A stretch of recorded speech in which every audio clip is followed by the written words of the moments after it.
Hello, everybody. Welcome back to the podcast. Here, once again, with legendary strength coach Dan John to answer all of your burning fitness questions. That's what we're here for. That's what we do. Good morning to you, Dan. Before we begin, I guess I'm just obligated to say today is a very special day because it is the release of my most. I'm not going to say my best book, but it is definitely my most orange book. I have never written a book that is as orange as this one. Strong On, guys. It's officially out today. Dan, I want to thank you again. You are obviously a huge influence here. Yep. You're referenced many times in this book, even though you gave me permission to not cite you anymore after I've cited you 3 times. I still went ahead, gave you credit for a lot of different things in this book. Dan John's in here. You wrote a very nice endorsement, which means a lot, Dan. So I want to thank you. I want to thank everyone else who helped me get this together. Really appreciate it. Yeah. Mm-hmm. Well, and that's great. And good for you. It seems like books are beginning to move again. They're actually selling. I am, as always, concerned about education because, I guess people aren't reading. So it's nice that maybe if we can get people, we can get them. See, first they'll read a kettlebell book.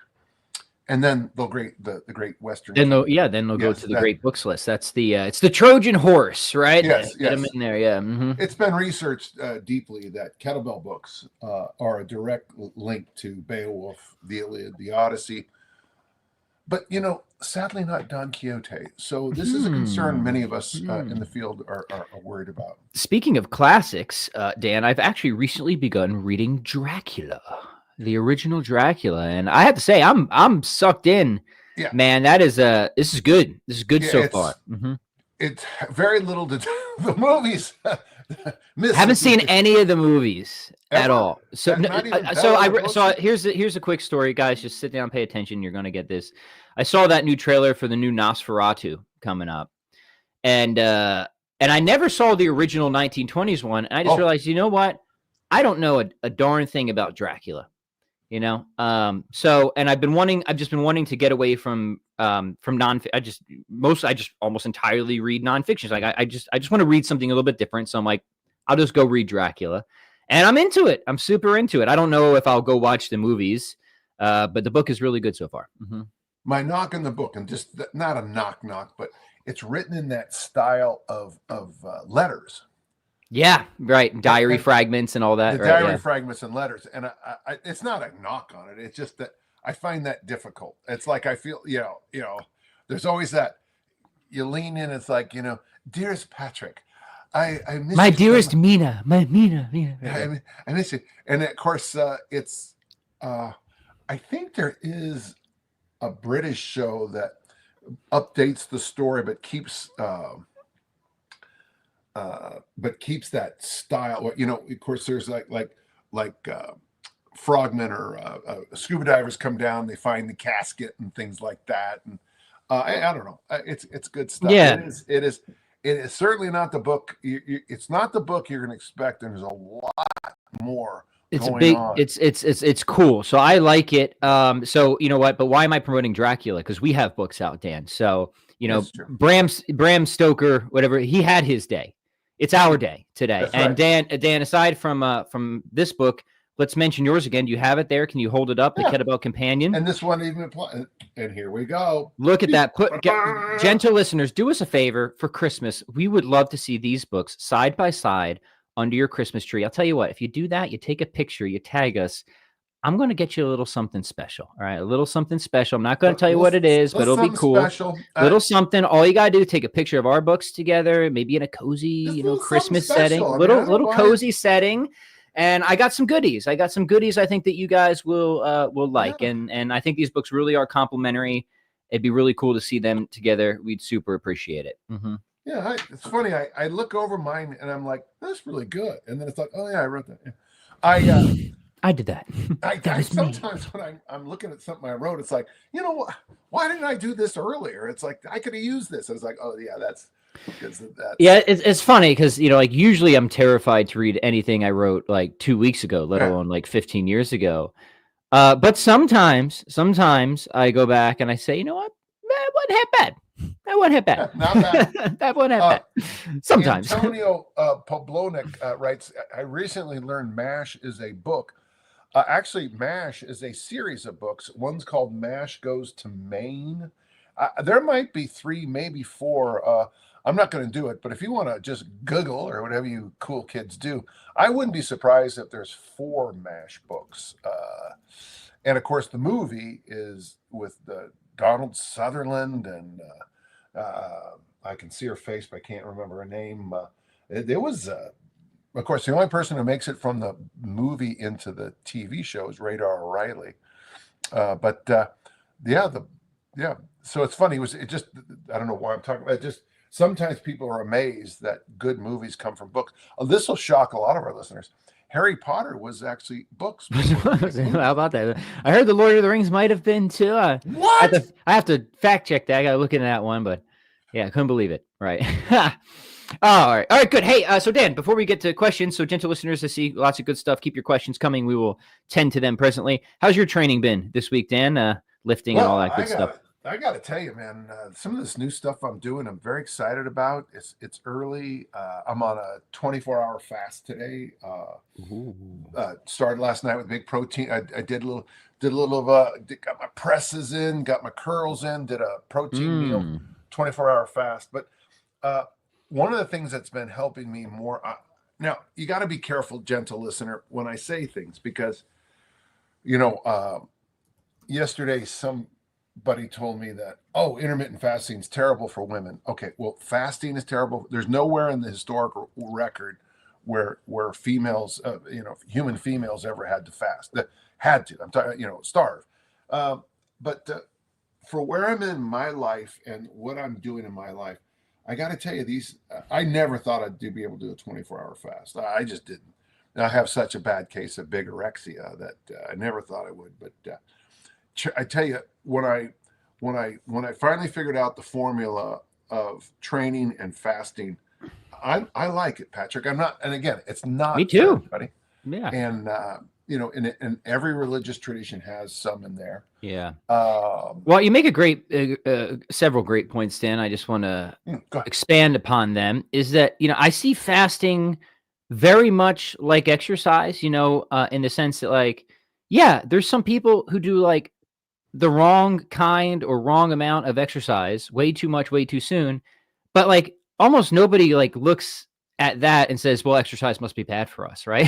In the same way that people will do any sort of dietary thing, including fasting, way too much, way too soon, for way too long. But, oh man, fasting just caused me to become a psychopath and ruin me. It's well, maybe you shouldn't have started with 3 48-hour fasts, right? Maybe you should have just pushed breakfast back a little bit or cut out a few meals, right? And it's hard to imagine that there isn't a scenario with fasting that wouldn't in some way be beneficial to people. And not just for fat loss or calorie restriction, but also the discipline of temperance, of learning to differentiate between real hunger and cravings, of learning to just be comfortable with certain feelings of hunger and not just always be acting on them just so automatically or instinctively rather than consciously. There's a lot of skills and positive habits you can develop through intentional fasting that I think are very beneficial, apart from the, I think, obvious benefits that can come with the, caloric control and weight loss and stuff like that. So I just would ask people to think about it in that, I think, more, just more nuanced perspective, I guess. Right? Well, the interesting thing about the human in fasting and the human and exercise is that our hormonal responses are almost the exact same. Mm-hmm. So if you want to increase your growth hormone, fast, sauna, lift. It's now you can also just go to some guy at the gym in the back corner and get it too, and put your life on the line, or you can just fast, sauna, exercise. If you want your appetite suppressing hormones to jump, you can. Weirdly, fasting seems to help get that realigned, as does exercise. I think we've known for a long time. All you got to do. I'm to the point now that I think those 1950s gyms had it right. I don't I don't want to belabor this too much, Patrick, but most of the people I work with get almost nothing. If they had the Sears, was somewhere in there. Here it is, right here. My original strength book from Ted Williams, the Ted Williams barbell and dumbbell course, where you have a 110-pound bar, and if the bulk of the people I'm now interacting with, 110-pound, 50 kilos is more than enough for what most people need. It's just, it's funny. I had somebody say, "Well, I'm stronger than that." And I go, "What do you do?" He goes, "I can double kettlebell press the 24s. 24 plus 24 is 48. 48 kilos is 106 pounds. So actually, it still fits in that number. I just think back in the 50s and 60s, you'd prepare for your workout with a cup of coffee, a cigarette or two, and then afterwards you take a sauna or a Man, they knew how to get it done. So yeah, I'm not.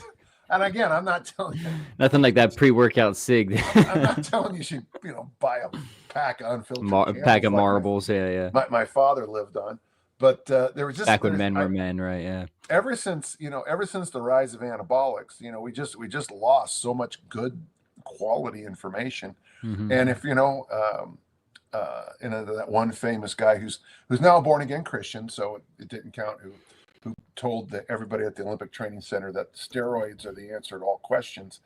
Once the rise of steroids happened, we lost all these for a long time, because you can if you put enough stuff in your system, you can outwit your body, outthink.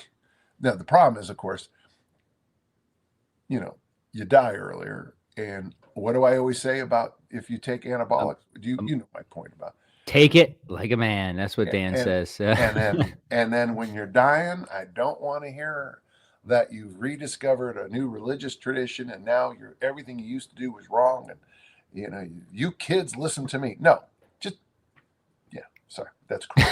Okay. Go ahead. There's something.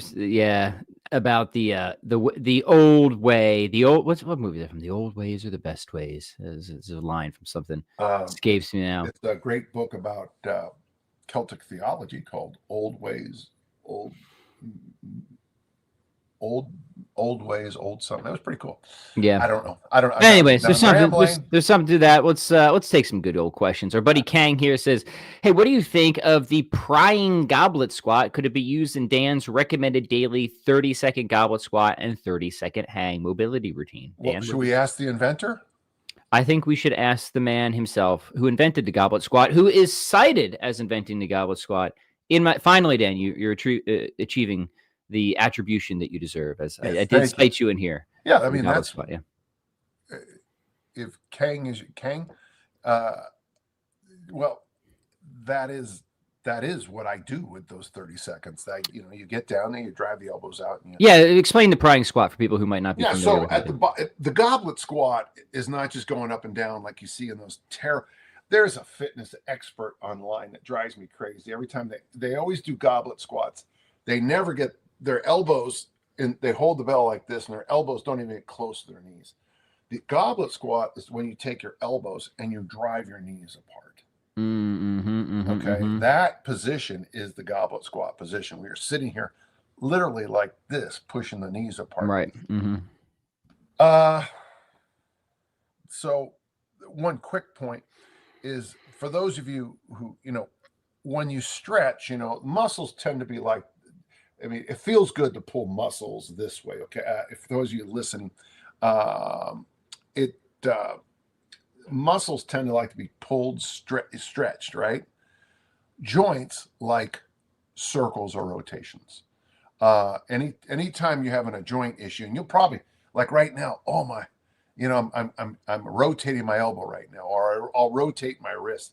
Joints like rotation. So the Prying goblet squat, if you think of it more as making circles, or you kind of, you're rolling around. Yeah, kind of finding that space in your Yeah, head. that There. find the Yep. space is what, in the RKC world. Yeah. So absolutely. Great. Yeah, use it and be fruitful and multiply. By the way, Go and try so, now. yeah, loosen those hips up and you'll find that becomes an easier activity. Genix says the old ways are the best is from Skyfall. James, but that's the one I was thinking of. It's right. There's a line in Skyfall. The old ways are the best. That's right. And if you read your James Bond books, that's not one of those based on a book, is it, Dan? Don't tell me there's another one here. If you read your James Bond, I think it's Dr. No, where he's been shot. We don't know the story, and he's recovering. Mm-hmm. He recovers by going for a 1 mile run. He swims and he cuts back on his smoking. I think it's Dr. No, and he prepares himself. The exercise solutions in the James Bond movies books are wonderful. That's not a bad prescription when you think about it. I mean, if you're smoking, you cut back a little bit, and I mean, we laugh now, but at the time, yeah. Well, Frank Sinatra. In fact, it's not true about whether it's the Frank Sinatra character in the book The Godfather. That's up for debate. But one of the things, he's got this nodule in the book, and that has to be removed. And he knows he has to cut back on smoking in the book because he's going to come out with a new LP and he's got to get ready for it. Rock and roll. Noah, question somewhat related. So he just turned 30. Congratulations, my friend. Welcome. Any advice for the next decade? Coffee and cigarettes and burpees and heavy get-ups. Well, nothing like taking up smoking in your 30s if you avoided it this long. I've said it before, Noah. It's kind of funny because I don't want to bravely brag about how I quit smoking, but are you guys ready? Yeah. I didn't start in the first place. Yeah. Is there an age where you would start, like, Dan, if you get to 97, you find just be like, I'm just going to take this up at this point. Yeah. I'm going to go out with style. Yeah. Flick the cigarette butt on your final moments. There's that longevity expert that says something along the lines that, he hopes to not live past 75. And it's funny because I think they're much younger than I am because, at 60, I'll be 68 this year. If you say, oh, yeah, just toss in the towel at 75, I'm like, wait, what? That's only 6 or 7 more. That's still super young. Come on. That's only 6 or 7 more, Kelly and Lindsay's birthday parties. And that's only 6 or, okay. Advice after 30.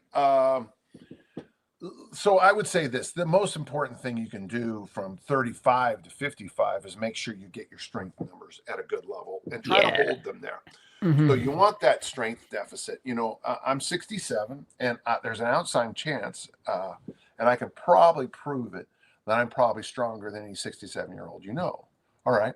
So if I do get a little weaker, I'm still way above the norm of what it means to be 67. I'm pretty sure. So there's a couple things. Here's a couple of givens that are, I'd love to sit down with a teenage audience and tell them this, but you'd get fired. You get parents. Don't get fat in the first place. Good. Don't smoke. Don't get into smoking. Don't do drugs. I'm with you. Yep. All great. Don't drink and drive. Don't. Yep. Don't never say hold my beer and watch this.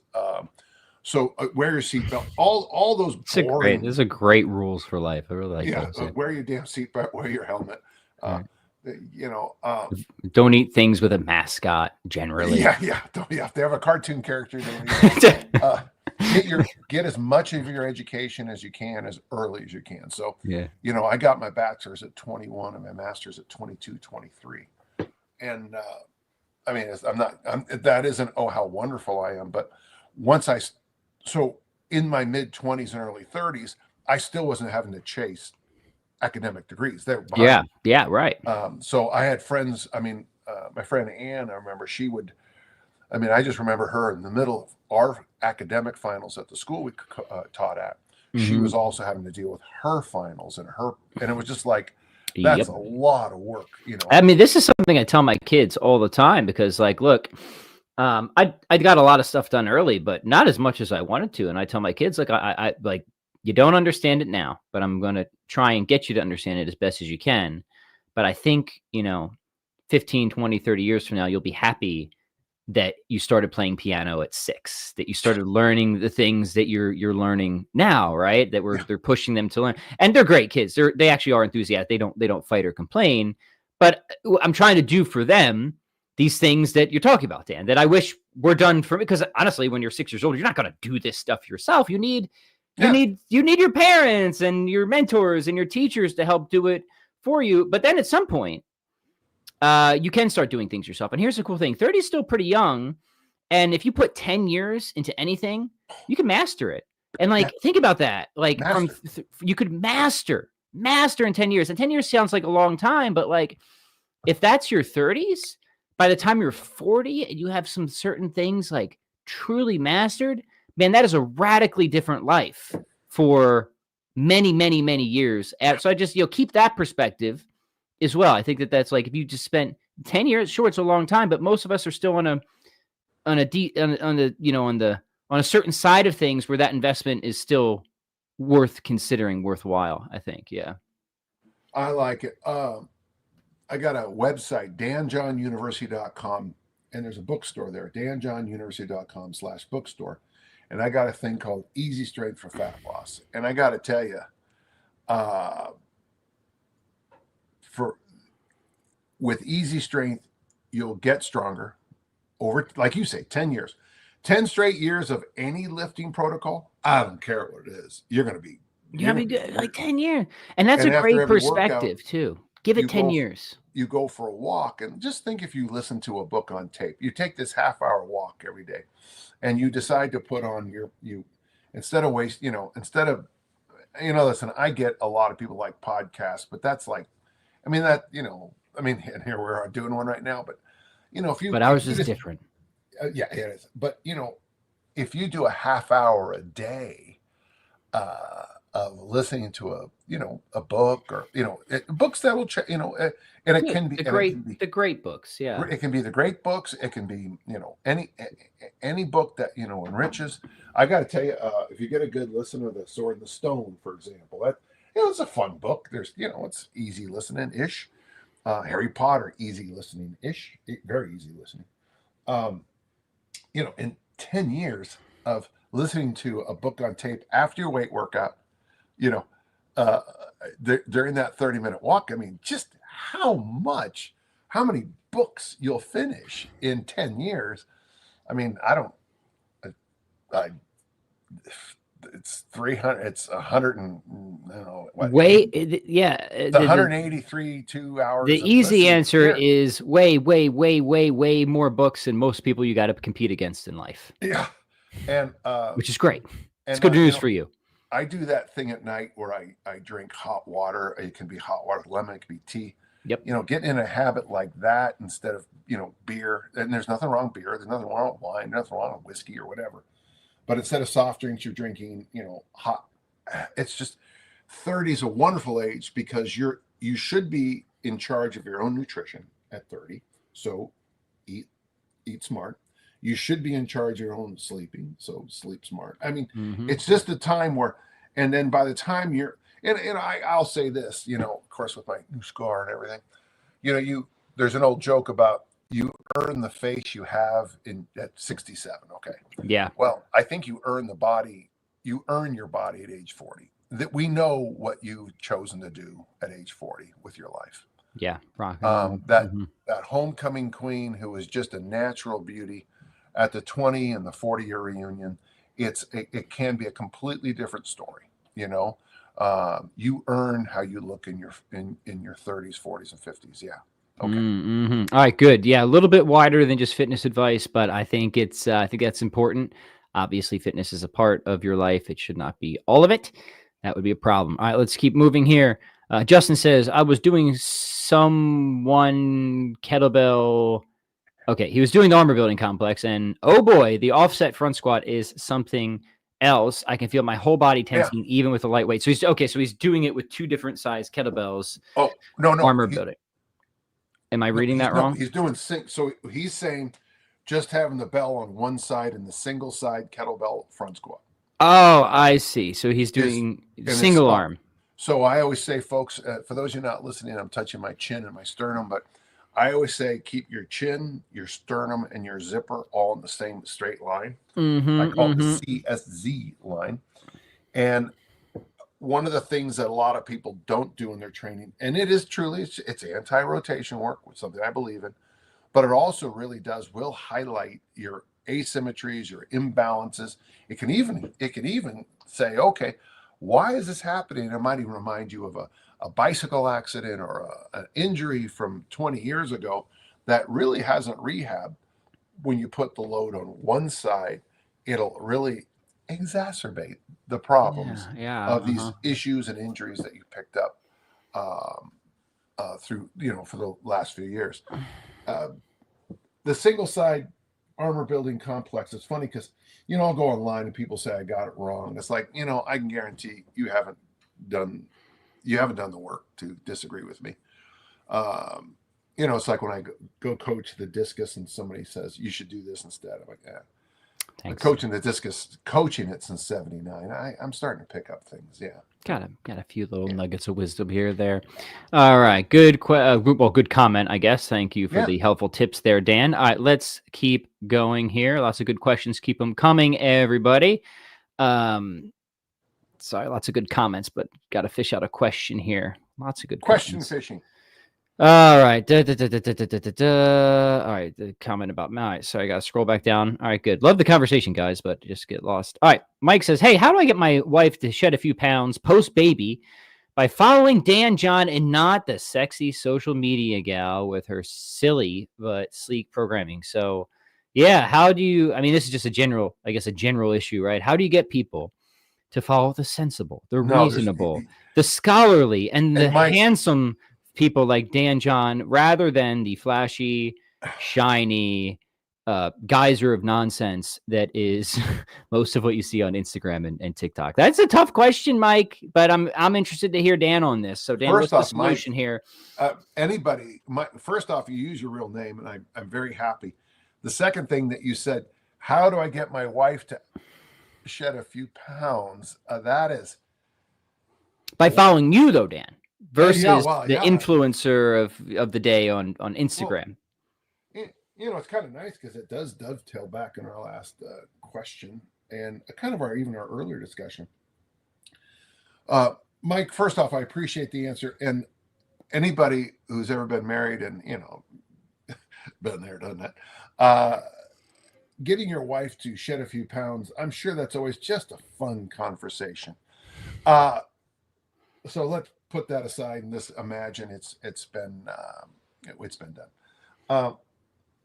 The only thing I can say to defend my point of view is that with me, I'm going to give you a reasonable, repeatable, doable approach to fat loss that has, and I listen to really good people. Let's be honest, Pat is very good at this. If you look over in my, shelves, thank you, there's I don't know if I have 1,000 books in the field, but there's certainly a lot. I've been doing this stuff. Those are the magazines from my youth. From 60, started buying Strength and Health at 66, 67, something like that. So the thing is, people like flashy and new. And what I'm starting to get a nice sense of, and this is across all kinds of things, a lot of people, we're not Luddites, but we're walking away from the newest, coolest thing. Albeit it's kind of fun to watch my own daughter, Lindsay, go through that transition where, 5 years ago, she'd be like, oh my God, Dad, you're not on. And there's some social platform that no one ever heard of. And it'd be like, yeah, well, no, I'm not. Because, and I still like to use the telephone to work with people. The flashy fitness influencers often are very young. And I've said this on Pat's show many times. If you're 22 and you don't have six-pack abs, what the hell are you doing? You've got post-puberty, you've got usually not. If you do have a family, you're just recently married, and maybe you have one. You have all. I mean, of course, I'd push it off a little bit if I were you. But so when you get these, very often and the other thing I tell people to look at is best you can look at the lives of the people you follow. Look, I mean, I want you to. I know this is going to sound weird, Patrick, but this is a point I want you to think about, Mike. I know a lot of fitness influencers, and I do, and it's very interesting because when you know about the home they live in, when you know about the situation they find themselves, and about the drugs they're taking, and one of the things you start to pick up on is the thing they spend the most money on in their life is the extra phone and the lighting and their little hovel background. Okay, so this is going to sound mean the way I say it, but I only fly first class. Okay, I said it out loud. Okay, I only fly first class. I'm when I travel well. When I live well. If I want new kettlebells, I get new.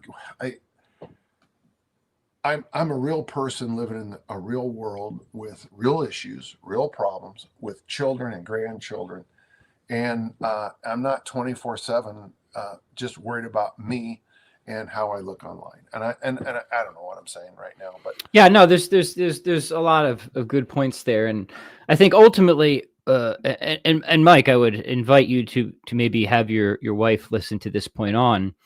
The truth about what works fitness wise, especially for weight loss, doesn't change whether it's coming out of the mouth of a man or a woman, right? Like, this is a weird thing that society thinks that somehow if a woman says the exact same thing as a man or vice versa, that somehow the truth conditions have changed of those statements. It's patent nonsense, right? Yeah. So, I mean, the first thing you have to realize is that is something true, and it doesn't matter the sex or gender of who's saying it, right? That doesn't determine the truth of most statements, certainly not most fitness statements.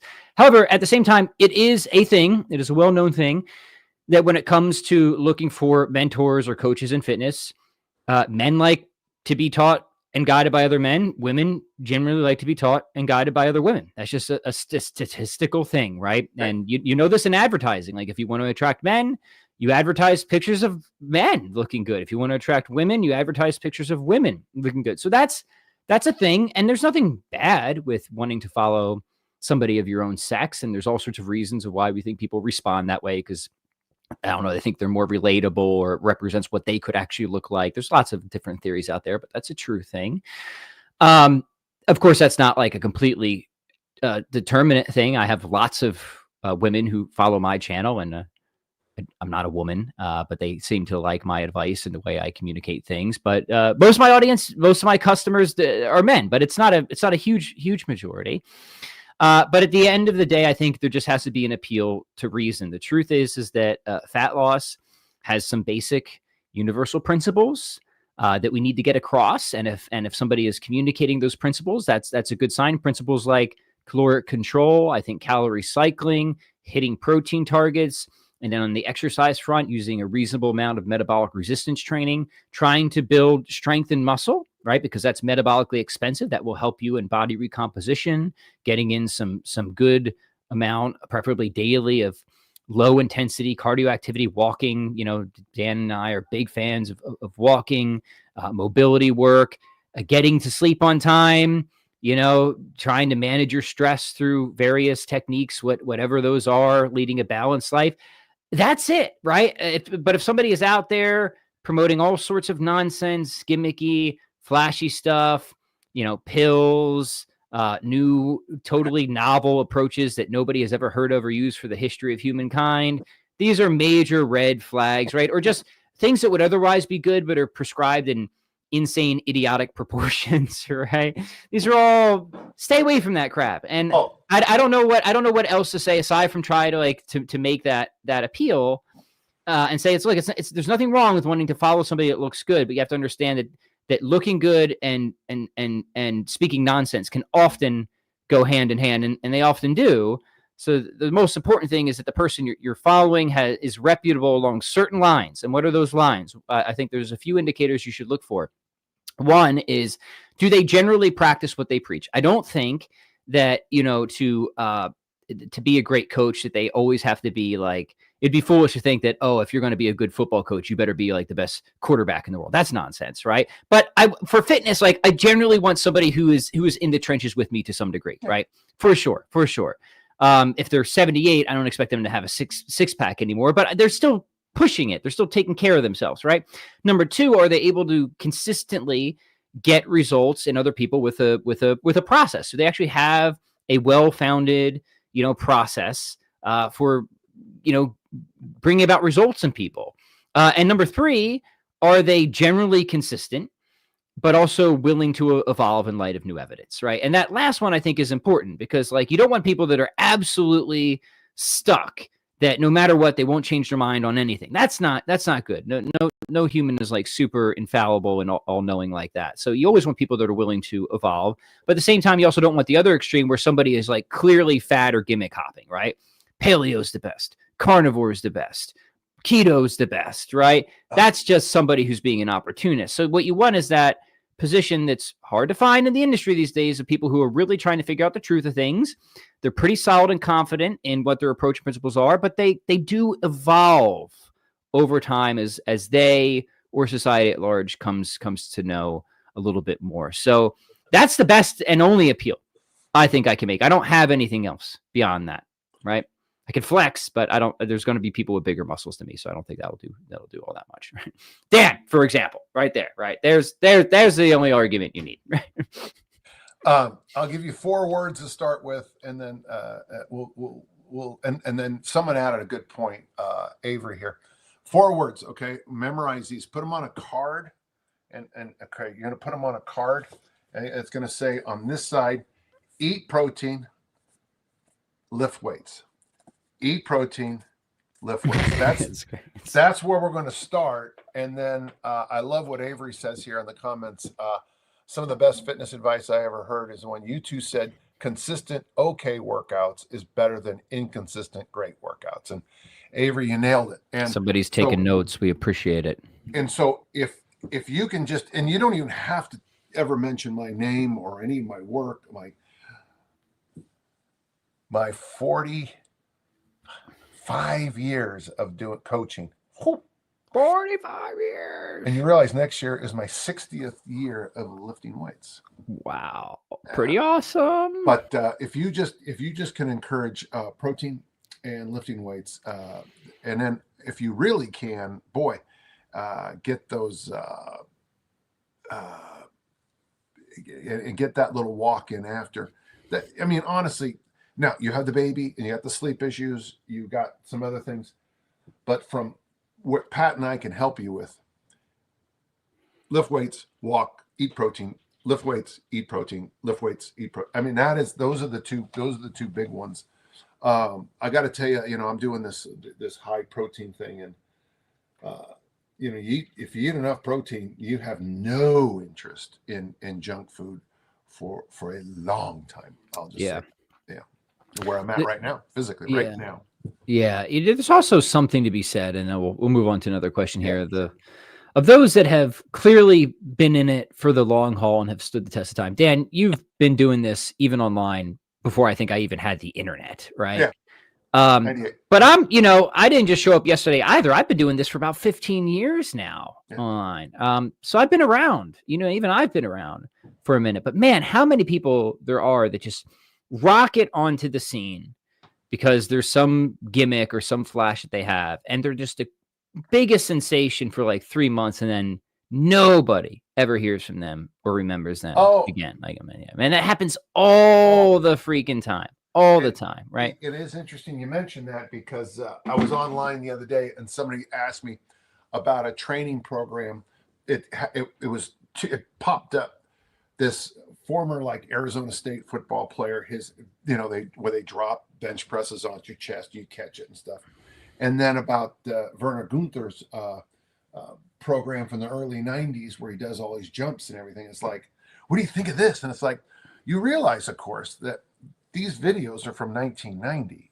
in the one case, 1990, where most of the people I work with now weren't born. And the funny thing is, like, if these ideas are so good, why did they not,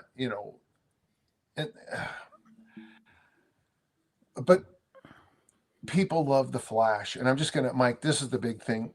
You can't help it. People love the Flash. The thing that did, when they had those PX90 videos, I found out later on that those were hired models who gave the testimonials. There weren't, but they're good looking. Surprise. And they've got 8-packs and they look great. And yeah, there you go.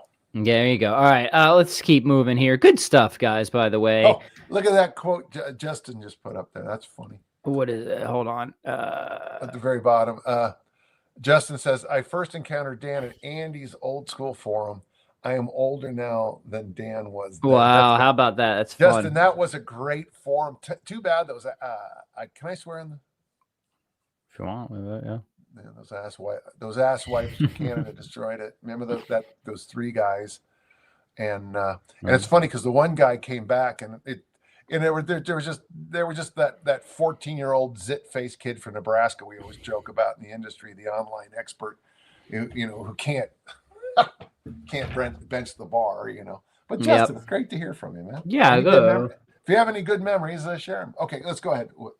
I don't even remember that cider forum at all, so it must have been Andy Fuckman. A minute ago. All right, Olivier, says, question about the armor building formula. I am doing presses in the 2, 3, 5, 10 format, as Dan described, but Dan is mentioning to have short rest between these. Did I put the bells down? He wants to know if you put the bells down. But I tell you, if you don't, that'll be a good workout. Do a set of 2, rest on the rack. Whoo, you're gonna get mighty pumped from that. I don't even know if that's physically possible with a significant amount of weight, but yeah. The muscles that these muscles here, that your posture muscles, they'd be or maybe if you're gonna not put the bells down, do it in reverse. Do 10, then rest in the rack, and then put up 5, rest, and put up 3, and then 2. They're kind of like a real mighty manly drop set of sorts there, right? Yeah. I think it comes from my Olympic lifting background, and don't Olivier or Oliver or whatever, don't take it wrong, but as an Olympic lifter, when I read things like so many things that come up on I'm always amazed, because in Olympic lifting, no one would ever ask that question, because you're just trying to when you clean and jerk 365 and someone says, do another rep, you throw the weight on the ground and then you throw them the middle finger. You don't. Yeah. So how long, a lot of questions like how long you rest and stuff like that. As you have more and more experience with heavier and heavier loads, a lot of the questions just get answered. Like how long does it take to recover from a max deadlift? In my experience, it takes weeks, not days. I'm not going to bore the story with my max deadlift again, but I mean, I remember a while later just being a little frazzled and what the hell's going on? It was this max deadlift I did, and it just popped the whole nervous system. And then when I got to know Marty Gallagher a little bit better, he was like, oh yeah, he suggests a month after a powerlifting meet of just eating good food and going for walks because of the shake of your nervous system. I thought that was brilliant. Olivier says he ordered Strong On and Dan John's kettlebell companion, and both are under the Christmas tree. Hey, brother, cheers. Take a picture of that for us. Tag us on social media. We'll give you a little something special. Put your book up again, Dan. Guys, let me remind you, both of these books are officially out. Go grab them. Put them under the Christmas tree. Take a picture of them snuggling up, cozy environment. And tag us on Facebook specifically. Got something special for you. In fact, I reached out to Buddy the Elf, and he says that they're really selling well at the North Pole. So thank you all. Yeah, my book keeps hitting #1 in categories that are kind of weird. It was #1 in aerobics. This was all before release. Then it was #1 in walking. I'm hoping I get #1 in architecture next for this book, Dan. I was the #1. This book was the #1 in fitness for a couple days, which was funny because. Yeah. And then I look at the numbers and I realize it's just Yeah, like the subcategories of subcategories are not too hard to hit. Yeah. As long as you have like a nice, good little surge Well, of and the sales same here or books there, are. right? Yeah. I mean, the same books are always up there. I mean, Oh, right. Yeah, totally. yeah. So, yeah. Good. Well, thank you. I really appreciate it, my good sir. iChef also says he has 2 special kettlebell books coming this Christmas. Don't forget to take that picture. We want to see them together, guys. I'm serious. We are suckers for that sort of thing. So, and flattery will get you everywhere with us, by the way. We've never said it wouldn't. And we got some special gifts to give out. Some holiday cheer, indeed. Yeah. Yeah. All right, let's keep rock and rolling. Really good questions. So let's. Oh, hold on. There was one up here from our friend Demetris. I wanted to grab that. He had a question about dumbbells. He says, "What's a good set and rep scheme for the dumbbell bench press or incline bench press for strength?" Dan, is this an exercise you ever prescribe? If Yeah. so, how do you First prescribe off, it? Yeah. don't use dumbbells. Use a barbell. You're not going to get enough load on the dumbbells. But if this is what you have, I mean, this is. I mean, there's no secrets about how to get strong. I mean, reps 1, 2, 3, 4, and 5 are the strength reps. Traditionally, generally. Um, the I mean, you can do Wendler's 5-3-1, which I really think highly of. My brother Gary's been doing it for 8 years in a row now. Of course, he's Gary, so he's wired a little different. Mm-hmm. Stephen Court, Stephen Court, Korte. He's got that 3x3x3 protocol, which I think is really good. But basically, it's going to come down. If you want to get strong in those lifts, you're going to have to do the easy strength numbers. I've discovered in my life, and for most people, that you have probably only 10 good reps in you for a strength program. Now, you can warm up and do that all that other stuff. In fact, I wrote that article years and years ago about the 5 sets of 5 protocol, and I wrote out every version I'd ever heard of. And the very first point on the forum over at T Nation was, well, don't you know the way you do 5x5? And it was a completely different way to do 5x5. When most people do 5x5, at least 2 of the sets are just warm-ups. And to get 3 sets of 5 in a lift like the bench with real weights, it's hard. So for most people, up to about 10 total reps. So 2 sets of 5, 5 sets of 2, 3 sets of 3. Do a set of 5, add weight. Do a set of 3, add weight. Do a set of 2 in a single workout. 3x3 in a single workout is about where you need to be. But the loads have to be, they have to be big. Now, someone's going to ask about percents, and nobody knows about percents. I use Boyd Epley's numbers from the 80s with kettlebells, just in its. I'll show you. It's in the kettlebell book. Hold on, where I chop it up and show. Of course, it'd be easier if I found it quickly, but that's not going to happen. Of course, as always, folks, I don't know my own books, so. Yeah, who does? Oh, you're right. Here, I got so in these books, I put these charts up based on Boyd's numbers, just to help people. Well, and then even if I was saying this, Oliver comes up, unpopular opinion, but I find barbell bench press not so in translating to everyday life. Yeah, but Oliver, once again, take an hour in my life. The person asked the question, how do I increase my dumbbell bench press? The first thing I said is, well, use a barbell. Now I'm rallying back, and I'm going to come back to the dumbbell thing. I always try to answer the question given. But the problem is, it's a tough one, okay? So if you only have dumbbells, to our gentle listener, you might have to go a little bit higher in reps. But the downside with dumbbells is they're not as stable, and that's why if you really want to get strong fast versus strong first, strong fast. Oh, there we go. There it is. It's a new brand. Born right there. Strong Done. Fast. This is the Strong Fast forum. Strong Fast. The best way to get strong fast is to use machines. There's no question about it, because you don't have to worry about stabilizing anything. And you can do all kinds of small, like on the bench press, you can arch up, you can turn the bench press into a dip on a machine. Or if you try to do that, you lose your teeth. If you bench press on a machine like you do with the barbell, might lose your teeth. I discovered as a kid in high school that we had the universal machine that was shaped like this, and if you grabbed in the corner, you actually had a superior bench. You actually could lift more by grabbing the corner. Yeah. Yep. Yeah. So if you're going to do dumbbells, you might have to increase the number because it is hard. I mean, if you're doing, if you're using pounds and you're using 150 pounds per hand, so you have a 300-pound bench. Peanuts. Getting those up is going to really be a challenge. So you're probably going to have to go a little lighter. The reps will be a little bit higher. So now I'm thinking probably for strength, we could probably slide into that 8 to 15 range on dumbbells. So it's just the thing. If all you have is dumbbells, you're going to have to change rep sequences away from the classic barbell numbers. And there's nothing wrong with that. In the same way, if I was to go to a workshop and someone said I had to snatch 50 kilos. Okay, we use 50 kilos because that would be kind of the double 24s. Okay. So to make this certification, I have to snatch a 50 kilo barbell 100 times in 5 minutes. I would look like an Olympic lift.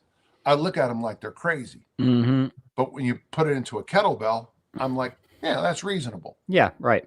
Same language. I said snatch and I said 100 reps and and the weights were kind of in the same range, 5 minutes, but the toolkit, the second I switched tools, one okay. And the other one's like, that's insane. So Good. Lots of good conversation around that. Okay. And yeah, I just want to say one quick thing, if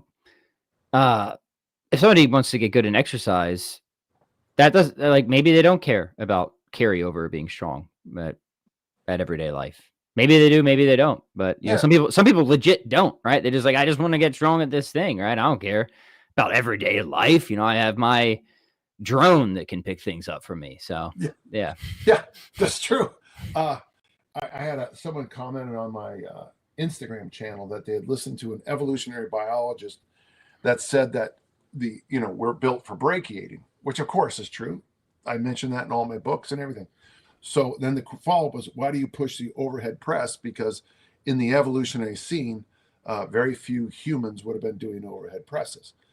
And my first thought was, I agree. I can see that in the gorge, where the gorge that we came from, there's not been a single kettlebell found in the historic record, not a single barbell. But if you want to look good on the beach, dude, the military press is a good work. I was told this by a female bodybuilding competitor. Work your overhead press, work your deltoids, and work your buns. When I first came online, the ladies in Moo Cow told me, overhead press, if you want to look good, overhead press and work your glutes. I know. I'm with you. I mean, the person's point is just kind of silly to begin with. Why is evolutionary history supposed to be normative for me? Why should I care? right. I'm setting my own evolutionary path from here on out, friends. Yeah. Right. Well, it's when I first started talking with the paleo people and they found out I was drinking coffee, and one of them said paleo is not. Thank you, YouTube punk. Yeah. One of they said, well, coffee's not paleo. And I'm like, dude, if you would have given our ancestors coffee for breakfast, they'd all be within about a day, be like, yeah, thank you. That's what we've been looking for first. Now we can evolve faster, harder, stronger. And the very first comment right after, they'd be talking about Bitcoin. And at night, if you'd have sat down and said, okay, here's some, you've got all these injuries from, fighting off a mammoth. Here's some delicious whiskey. They'd be like, oh man, that is so much better than that rock that I've been sleeping. That I've been trying to suck the juice out of. Right. Thank you. Yeah. All right. Good. Let's finish with this, Dan. What do you got coming up this week, huh? What are you working on? Aside from promoting that beautiful new book of yours, of course. Well, you know me, I'm not really much of a promoter. I'm going to keep showing people. This week is actually a very quiet week. Last Thursday night, we had our big Christmas party with Utah Presents. Nice. How lovely. And I got to tell you, this group called the King Singers, I've had a few events happen in the last few years. It's really brought me back to the spirit of Christmas. Last year, going to Tracy Avier for the light show, and then this year, King Singers. So it's very nice. This week's kind of quiet, but I will be sometime this afternoon eating food again, so I'm looking forward to that. I'll be excellent. Congratulations. My All-American is back in town, and so we have a chance to work out yesterday. Awesome.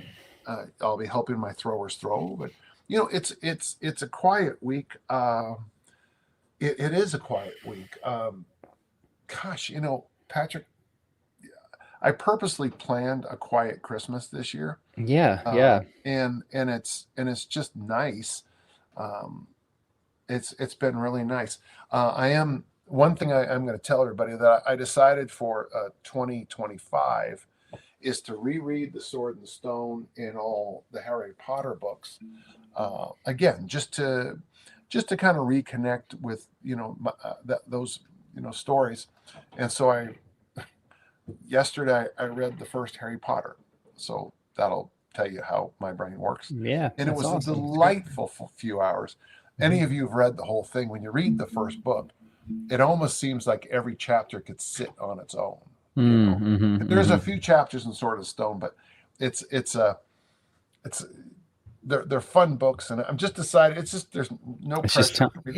That's great. I'm trying to do something similar. This week is busy because we got the book launch, so I got a lot I gotta do. But next week, just gonna downshift and hopefully have a nice, calm, tranquil, all about tranquility, Christmas and all that good stuff. So I'm glad to hear you're already getting ahead of that. Yeah, Dan. Mm-hmm. Yeah. Avery has a funny line. He goes, Neanderthals didn't drink coffee and lived to the ripe old age of 27. Avery, just remember, in the historical record, when we have those averages, there's a great article over at Open Culture about how many Greek like writers and people like that lived to be 80, 90, and 100. The big thing is, of course, and the biggest change ever is vaccinations. 100 years ago, don't take this wrong, Patrick, but probably half your children would have died. Yeah. Oh, I know. Yeah. The mortality rate is super high. Right. Yeah. Mm-hmm. I didn't say 1,000 years ago. I said just, 100. Yeah. Right. Mm-hmm. My mom lost 3 brothers to the Spanish influenza. Yeah. It was just my dad, I think of the 6 kids, only, I think 4 survived. So their numbers were a little bit better than my mom's family. But it's funny. It just, polio, which I cannot believe. I'm shocked that there's actually a discussion of getting rid of the polio vaccine. I just think we should. It makes my mom. Her husband fought in World War II. She had 3 sons fight in Vietnam. She feared polio more than she feared. More than that, yeah. Mm-hmm. And it just shocks me. So just be careful. In the historic record, we have had the biggest change in the last 100 years. I would say in a single thing would be vaccinations. Modern medicine is a very, very good thing that we should all be very grateful for. And obviously we've made huge strides in cancer. I mean, the number, what killed my mom in 1980, the cancer is something. It's almost the procedure now is nothing, and it's so just such we're talking 1980s when she died. Just shame it just didn't come a bit sooner. Mm-hmm. When it comes to heart, cardiovascular, we'll just throw that whole thing in cardiovascular. We are miles ahead, and the biggest change is we can't get people because we can't give you a shot. It's lifestyle, but we know that lifestyle can strongly impact cardiovascular. Yeah, we know. Right. Yeah, but right. Of course, mm-hmm. It's a both and, my friends, right? You know, like you do the lifestyle stuff and you try to keep ahead of things. But look, if you get kicked in the head by a horse, I'm glad the surgeon is there, right? At that at that point, like all the lean meats and protein in the world aren't gonna help what my problem is, right? And I'm sad to say this, but up in your area of the country, we had another school shooting yesterday. Yeah, absolutely devastating. And and every time I see someone write hope and prayers or so, whatever that crap line, it's like, we're expected, the people of hope are expected to do things, That's why that great line, Dante, abandon all hope, ye who enter here, is just so important. Hope also should mean you should do. Hope and do. Yeah. Good. All right, everybody. Appreciate you guys for tuning in today. Great questions as always. And one last final petition to all of you. If you have not secured your Christmas gifts or just whatever, New Year's gifts or just little treats for yourself, got 2 books fresh off the presses. My book, Strong On, Dan John's Kettlebell Workout Companion, would mean a lot to us. If you grabbed a copy or 2, would mean even more to us if you thought that they were worthy of gifting to other people. Yeah. I think they would both make great gifts. Give people the gift of fitness this holiday season. We appreciate you. Oh my gosh. How about the look on your children's face when they get their own copy? I mean, can you just imagine, little Simeons, They thought they were going to get the new Nintendo, and boy, did you just one up all the other dads in the neighborhood when they open up. They thought they were getting a flying car. Instead, oh my gosh, the happiness to enjoy. Be the parent of the year. You know how to do it. Comfort One click on Amazon. Yeah. See you guys next week. Peace. Thank you, Patrick.